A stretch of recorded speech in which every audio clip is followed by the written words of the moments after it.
جو ویڈیو دیکھ رہا ہے چینل کو لازمی سبسکرائب کرے۔ میرے ہاتھوں کی مٹھیاں اب بھی بنتی اور میرے دائیں ہاتھ کی انگلیوں پر خون کے چند چھینٹے تھے، شاید راجا کے منہ کے۔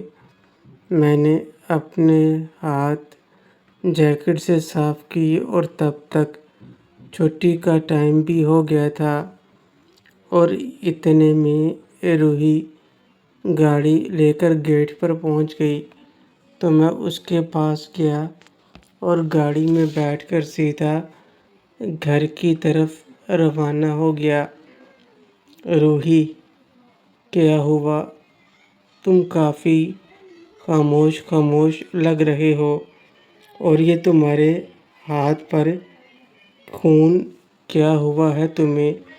شیرو، کچھ نہیں روحی جی، بس آپ کی کہی بات کو نبھا نہیں سکا، اسی چیز کا افسوس ہے۔ جب بس کچھ اسٹوڈنٹ کے بھیس میں گنڈے تھے جن سے میری تھوڑی ہاتھا پائی ہو گئی، انہوں نے جب تک میرے ساتھ کیا میں نے برداشت کیا، لیکن پھر وہ ایک لڑکی کو اکیلے میں، جسے دیکھ کر میں برداشت نہیں کر سکا اور ہاتھ اٹھ گیا۔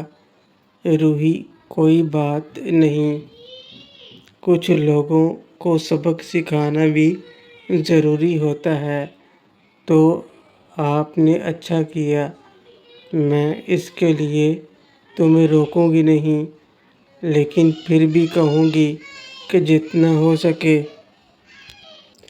خود پر کنٹرول کرو۔ شیرو، میں خود پر کنٹرول کر رہا تھا، تبھی تو ان سب کو جان سے نہیں مارا۔ روحی، تمہیں پتہ ہے شہر میں اتنے سارے کالج، اتنی ساری یونیورسٹیاں ہیں، لیکن میں نے تمہیں یہاں داخلہ لینے کو کیوں کہا؟ کیونکہ یہاں پر سکندر کا کاروبار ہے۔ میں بھی کئی سالوں پہلے یہاں آئی تھی۔ اس کالج کے اندر اس کا مال سپلائی ہوتا ہے۔ اس کالج کے ذریعے وہ لڑکیوں کو اسمگل کرتا ہے۔ دشمن کو ہرانے سے پہلے اس کی ساکھ کو ہرانا ضروری ہوتا ہے، کیونکہ دشمن کو مار دیا جائے اور اس کے ساتھ پیچھے رہ جائیں تو اور زیادہ خسارہ ہوتا ہے۔ تو میں یہاں رہ کر پہلے اس کی ساکھ ختم کرنی ہے۔ ایسا سمجھ لو کہ اگر تم نے یہاں پر اس کی ساکھ کو ختم کر دیا تو اس کی ریڑھ کی ہڈی توڑنے کے مترادف ہوگا۔ لیکن ایک بات کا اور بھی خیال رکھنا، جب دشمن کی ریڑھ کی ہڈی یہاں ہے تو وہ کوئی کمزور نہیں ہوگی، بہت ہی طاقتور ہوگی۔ تمہیں اپنا ہر قدم سنبھال کر رکھنا ہوگا، ذرا سی بھی غلطی نہیں چلے گی۔ شیرو، روحی، کیا یہ سب کچھ آپ کہہ رہی ہیں؟ روحی، میں اتنی خود غرض نہیں ہوں کہ صرف اپنے لیے سوچوں۔ میرے لیے سب سے پہلے تم ہو، کہ سب کچھ میں نے تمہارے بنا بتائے تحقیق کی۔ تمہیں پہلے اس لیے نہیں بتایا کہ ہو سکتا ہے کہ میری تحقیق غلط ہو۔ شیرو، روحی جی، آپ مجھے ہر دفعہ حیران کر رہی ہیں۔ اب مجھے سمجھ آیا، آپ بار بار مجھے کالج میں لڑائی سے کیوں روک رہی تھیں۔ روحی، چلو، جو ہو گیا سو ہو گیا، گزرا وقت تو میں واپس نہیں لا سکتی۔ لیکن آئندہ احتیاط کرنا۔ شیرو: میں اپنی پوری کوشش کروں گا روحی۔ ویسے تمہارے لیے یہاں پر اور بھی کافی سرپرائز ہیں جو وقت گزرنے کے ساتھ ساتھ تمہیں پتہ چلیں گے۔ شیرو: مجھے پتہ ہے، میرے پوچھنے پر بھی آپ مجھے وہ سرپرائز بتائیں گی تو نہیں، لیکن پھر بھی جو ہوگا سو ہوگا۔ کالج کا ٹائم ختم ہونے کے بعد مہرین، زینت اور ریما کالج کینٹین میں بیٹھی تھیں۔ زینت: یہ تم نے بہت اچھا کیا جو میرے کہنے پر کالج آ گئیں۔ اب تمہارا دل بھی لگا رہے گا اور آنٹی بھی اداس نہیں ہوں گی۔ مہرین: تمہارے کہنے پر میں کالج تو آ گئی ہوں، لیکن یہاں پر بھی میرا دل نہیں لگتا۔ میں آج بھی خود کو اتنا ہی قصوروار سمجھتی ہوں کہ اس سارے واقعے کی میں ذمہ دار ہوں۔ اگر میری زبان سے اس دن کچھ الفاظ نکل جاتے تو ہو سکتا ہے کہ وہ آج ہمارے بیچ ہوتا۔ ریما: تم سے کتنی بار کہوں کہ اس میں تمہاری کوئی غلطی نہیں تھی، تمہاری جگہ کوئی بھی ہوتا تو یہی کرتا۔ زینت: میں تم سے پہلے بھی کہہ چکی ہوں کہ میں اس بارے میں اور بات نہیں کروں گی اور نہ ہی کچھ سنوں گی۔ یہاں پر صرف ہم اکٹھے ہوئے ہیں کہ میں تم لوگوں کو بتا سکوں کہ میں اگلے ہفتے فلاں شہر جا رہی ہوں، وہاں میں نے باکسنگ گیم میں حصہ لیا ہے۔ مہرین: پر میں ماں کو چھوڑ کر کیسے جا سکتی ہوں؟ میرے جانے کے بعد وہ بالکل اکیلی ہو جائیں گی۔ ریما: صرف 2 دن کی بات ہے اور آنٹی سے ہماری بات ہو چکی ہے، تو اس لیے تمہارا کوئی بھی بہانہ نہیں چلے گا۔ زینت: ریما بالکل ٹھیک کہہ رہی ہے، آنٹی سے ہماری بات ہو چکی ہے اور انہوں نے ہمیں اجازت دی ہے۔ وہ تو بہت زیادہ خوش ہوئیں جب انہیں پتہ چلا کہ تم ہمارے ساتھ جا رہی ہو۔ ریما: اب بھول مت جانا اور اس چیز کا خیال رکھنا، کوئی بھی بہانہ نہیں چلے گا۔ مہرین: ٹھیک ہے، اگر آپ لوگ کہہ رہی ہیں تو میں آپ کے ساتھ چلوں گی۔ میں اور روحی گھر پہنچے تو روحی جی کچن میں چلی گئیں تو میں سیدھا اپنے کمرے میں آیا اور بستر پر لیٹ گیا۔ آج کا دن بہت عجیب رہا تھا۔ ایک طرف نئے کالج کا پہلا دن، دوسری طرف وہ واقعہ جو راجا اور اس کے ساتھیوں کے ساتھ ہوا۔ میں نے اپنے ہاتھوں کو دیکھا، انگلیوں پر خشک خون کے نشانات ابھی بھی موجود تھے۔ میں اٹھا، میں نے اپنے ہاتھوں کو دھویا۔ روحی جی نے جو کچھ بتایا تھا وہ میرے ذہن میں بار بار گھوم رہا تھا۔ سکندر خان کا کاروبار اس کالج سے جڑا ہے، لڑکیوں کی اسمگلنگ، منشیات کی سپلائی، یہ سب کچھ اتنا منظم اور پیچیدہ تھا کہ میں سوچنے پر مجبور ہو گیا کہ آخر یہ جال کتنا گہرا ہے۔ شیرو: روحی کی آواز نے میری سوچوں کا سلسلہ توڑا۔ میں اٹھ کر باہر آیا۔ روحی جی نے کھانا تیار کر لیا تھا اور ڈائننگ ٹیبل پر سجا دیا تھا۔ روحی، آؤ کھانا کھا لو، پھر میں تمہیں کچھ اور بتاتی ہوں۔ اور کیا باقی رہ گیا آج؟ تو آپ نے پہلے ہی کافی بڑے انکشافات کر دیے ہیں۔ روحی مسکرائی۔ ابھی تو بہت کچھ باقی ہے، لیکن پہلے کھانا کھاؤ۔ بھوکے پیٹ باتیں کرنے سے دماغ صحیح طرح کام نہیں کرتا۔ ہم نے کھانا کھایا۔ روحی جی کی بنائی ہوئی ہر چیز میں ایک خاص ذائقہ تھا۔ شاید یہ محبت کا ذائقہ تھا۔ کھانے کے بعد ہم لوگ روم میں آ کر بیٹھ گئے۔ روحی جی نے اپنا فون اٹھایا اور کچھ تصاویر مجھے دکھانے لگیں۔ روحی، یہ دیکھو، یہ وہ لوگ ہیں جو سکندر کے ساتھ کام کرتے تھے۔ اس کالج میں ان کی اچھی خاصی موجودگی ہے۔ میں نے تصویر کو غور سے دیکھا۔ کچھ چہرے پہچانے ہوئے لگ رہے تھے۔ شیرو، یہ تو روحی، ہاں، یہ وہی راجا ہے جس سے آج تمہاری لڑائی ہوئی، کہ سکندر کے قریبی لوگوں میں سے ایک ہے۔ اس کا باپ اس شہر کا ایک بااثر سیاست دان ہے اور سکندر کے کاروبار میں اس کا بڑا ہاتھ ہے۔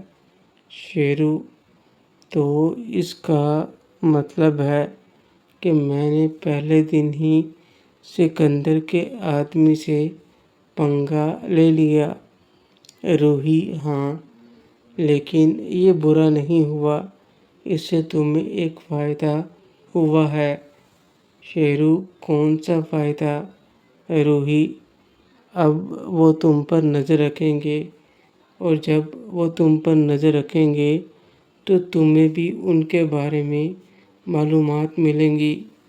لیکن ایک بات کا خیال رکھنا، ان کی نظروں میں رہتے ہوئے تمہیں محتاط رہنا ہوگا۔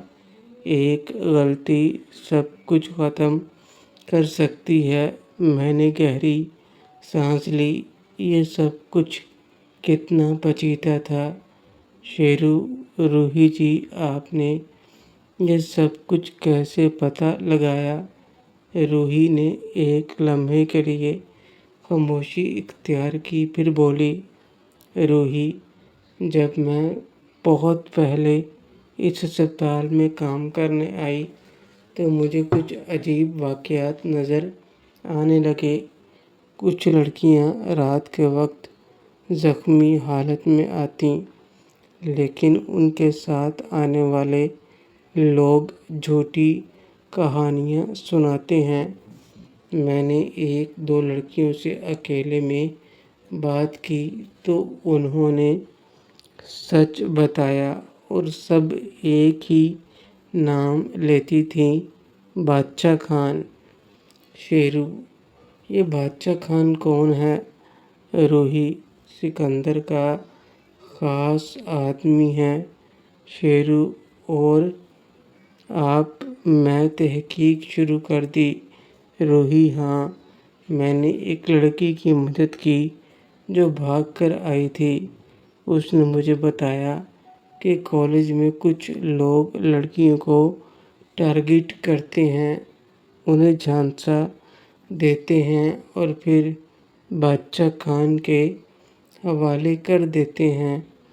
میں نے چھپ کر معلومات اکٹھی کیں، تصاویر لیں، ناموں کی فہرست بنائی۔ شیرو، لیکن آپ اکیلی یہ سب کیسے کر پائیں گی؟ روحی، کیونکہ میں ایک ڈاکٹر ہوں، لوگ مجھ پر اعتماد کرتے ہیں، اور میں نے چاہا کہ یہ سلسلہ ختم ہو، لیکن اکیلے میں کچھ نہیں کر سکتی۔ مجھے کسی ایسے شخص کی ضرورت تھی جو اندر سے سسٹم کو توڑ سکے۔ پھر تم مل کے اور میں تمہیں لے کر یہاں سے دور چلی جاؤں گی۔ ان دونوں کافی دیر تک بیٹھ کر باتیں کرتے رہے۔ پھر اس کے بعد میں اٹھ کر کمرے میں آیا اور اپنے کمرے میں آنے کے بعد میرے دماغ میں صرف یہی بات گونج رہی تھی کہ روحی جی یہ سب کیسے کر سکتی ہیں جو مجھے بار بار روکتی ہیں کہ تم یہ نہیں کرو، وہ نہیں کرو، لیکن اب وہ کھل کر مجھ سے کہہ رہی ہیں کہ تم ہی وہ سب کچھ ختم کرنا ہوگا۔ ایک طرف تو ان کی بات بھی ٹھیک ہے کہ زہر کے درخت کو اوپر سے کاٹنے سے کچھ نہیں ہوگا، اس کی پہلے جڑیں کاٹنا ہوں گی، اور جب اس کی جڑیں کٹ جائیں تو یہ خود بخود سوکھ جائے گا۔ ان کے پچھلے پہر گھر کا اندرونی صحن درخت کی چھاؤں میں، چائے کی پھلیاں سامنے تھیں۔ نائلہ ایک چارپائی پر ٹیک لگائے بیٹھی تھی، ہاتھ میں شیرو کی پرانی تصویر لیے۔ دیبا چوکڑی مارے بیٹھی تھی، جبکہ مائرہ دور کھڑی کچھ سوچ رہی تھی۔ باجی کل کا سفر ٹھیک رہا؟ دیبا نے آہستہ پوچھا۔ نائلہ نے تصویر چپکے سے اپنی چولی میں چھپا دی۔ دیبا پر کام کیا تھا؟ مائرہ قریب آ گئی۔ دو چارپائیاں اور لگ گئیں۔ آپ کے چہرے پر کل سے ایک الگ ہی چمک ہے باجی۔ نائلہ نے ہلکا سا سر ہلایا۔ بس دل ہلکا ہے مائرہ، وقت گزرتا ہے تو کچھ بوجھ ہلکے کر جاتا ہے۔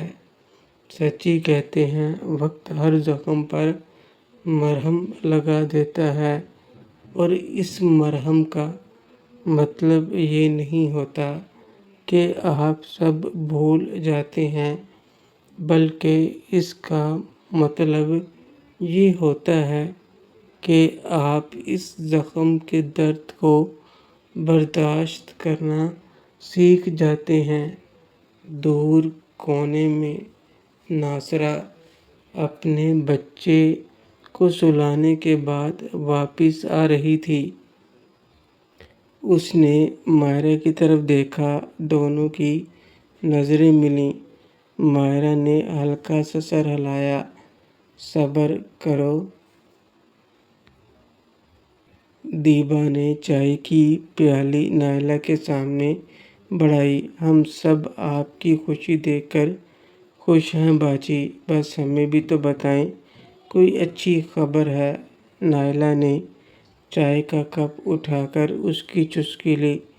وقت آنے پر سب پتہ چل جائے گا، ابھی بس دعاؤں میں یاد کرو۔ سرور لون کے بالکل آخر میں بیٹھے تھے۔ ان کی نظر اپنی بیوی پر تھی۔